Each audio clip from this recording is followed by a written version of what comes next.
एक व्यक्ति जो कभी पूजा पाठ नहीं करता लेकिन आराम की जिंदगी बसर करता है।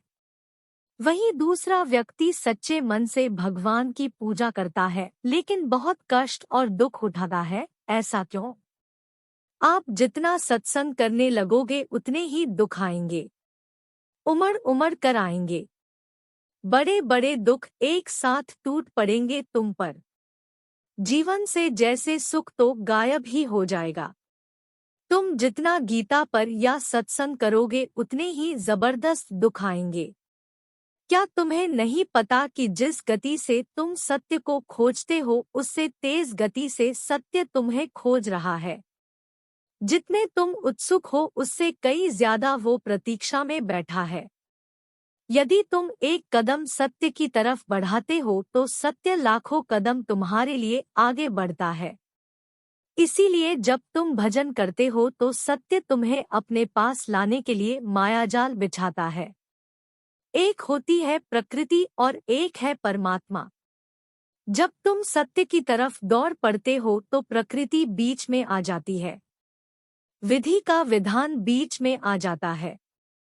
विधि का विधान किसी को नहीं बख्शता। ये बड़ा प्रबल है। इतना प्रबल है कि स्वयं भगवान भी इसे नहीं बदल सकते। परंतु भगवान तो प्रतीक्षा कर रहे हैं। जब से तुमने सत्संग शुरू किया तब से ही वे तैयार हो गए हो, वो आने वाला है। परंतु जब उसके पीछे देखते हैं तो पता चलता है अभी तो उसके कर्मफल बाकी है।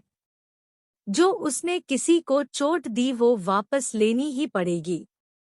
प्रकृति का नियम है ये। इसीलिए भगवान मायाजाल बिछाते हैं।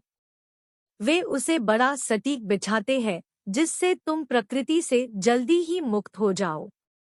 वे समस्त कर्मों के फलों को एक साथ एक ही जीवन में देना शुरू कर देते हैं ताकि तुम्हें अगला जन्म नहीं लेना पड़े। एक ही जन्म में वो सारे दुख देते हैं जो अगले जन्मों में मिलने थे। इसलिए दुखों का पहाड़ टूट पड़ता है। उधर से दुख देते हैं और इधर से तुम्हें सहन शक्ति देते हैं ताकि तुम उन्हें जल्दी ही पार कर लो। तुम जल्द ही पार करके उनके पास चले जाओ, वरना ये दुख तो तुम्हें अक्के कई जन्मों में मिलते रहते और तुम यही भटकते रहते। पर अब उसने देख लिया और अब वह ध्यान रख रहा है तुम्हारा। तुम्हें दुख दे रहा है ताकि प्रकृति जल्द ही भेज दे तुम्हें। इसलिए तुम जितना सत्संग करोगे उतने जल्दी ही कर्मफल के दुख आएंगे और तुम इसी जीवन में भोग कर प्रकृति से परे चले जाओगे।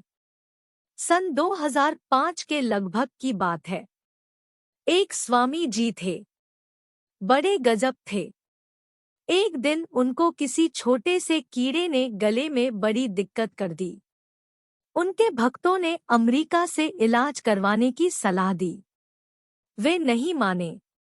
कहने लगे जो होना है वो हो जाएगा। परंतु भक्त कहाँ मानते। स्वामी जी जबरदस्ती अमेरिका भेज दिया।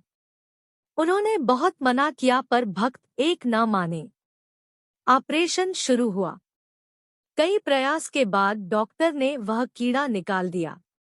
स्वामी जी डॉक्टर को कहा कि वो कीड़ा दिखा दो मुझे। डॉक्टर ने दिखा दिया। अब स्वामी जी कहने लगे कि अब इस कीड़े को वही डाल दो जहां पर ये पहले था, मेरे गले में। डॉक्टर बड़े हैरान हुए। ये क्या कहते हो? मरना चाहते हो? स्वामी जी बड़े मुस्कुराए और कहा कि इससे पिछले कुछ जन्मों के कर्म जुड़े हुए हैं। ये उसी कर्म का फल देने आया है। यदि आप इसे निकाल दोगे तो मेरा कर्म फल बीच में ही रुक जाएगा। फिर अगला जन्म लेना पड़ेगा और इसे भुगतना पड़ेगा। और अब इतनी प्रतीक्षा नहीं होती मोक्ष के लिए। परमात्मा प्रतीक्षा कर रहे हैं। यदि एक जन्म और लिया तो वे मेरे लिए व्याकुल हो जाएंगे। इसलिए इस कीड़े को वापस डालो ताकि मैं अपने कर्मों से जल्द ही मुक्त हो जाऊं। डॉक्टर ने नतमस्तक होकर वो कीड़ा वापस डाल दिया और कुछ दिन बाद स्वामी जी की मौत हो गई। वे मुक्त हो गए, सत्य से मिल गए। इसीलिए ये मत सोचना कि भगवान तुम्हारी सुनता नहीं, बल्कि जब सत्संग आरंभ हो और दुख मिलना शुरू हो जाए तो समझ जाना कि तैयारियां शुरू हो गई। दुख बड़ी प्यारी चीज है। यदि तुम सत्संग नहीं करते तो तुम्हें भी दुख तो मिलेगा। वो दुख तुम्हें बार बार सत्य की तरफ बढ़ने के लिए प्रेरणा देगा। तुम यदि छोटे दुख से नहीं समझोगे तो बड़ा दंड मिलेगा। इसलिए दुख के इशारों को समझो। जब बिना कारण ही मन दुखी होने लगे तो समझ लेना अब सत्य की दृष्टि तुम पर पड़ रही है। अब तुम सतर्क हो जाना, सावधान हो जाना, हो जाना, हो जाना।